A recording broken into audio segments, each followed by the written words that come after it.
শ্রীলেদার্স থেকে ফিরতে ফিরতে বেজে গেছে রাত ৯টা। শরীর যেন আর চলছে না।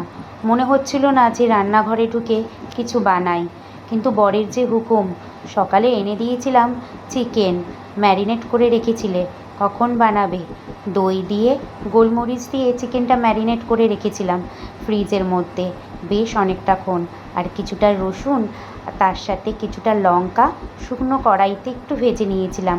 তাতে বরকে বলেছিলাম যে শাশুড়ি মাকে বলি চিকেনটা বসিয়ে দেবে, কিন্তু বরের যে একটাই কথা, না না তুমি চলো বাড়িতে, তারপরে গিয়ে নিজে হাতে রান্না করবে, তোমার মতন মা বানাতে পারবে না। আর আমার ছেলে আমার হাতের রান্না খুবই ভালোবাসে। কথা বলতে বলতে কিন্তু চিকেনের মধ্যে অনেক কিছুই দিয়েছি।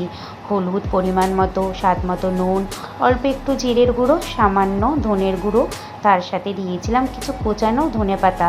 একবার বাড়িতে বানিয়ে তোমরা এইভাবে খাবে, দারুণ লাগে। রাতে হালকা রুটির সাথে এই চিকেন অসাধারণ।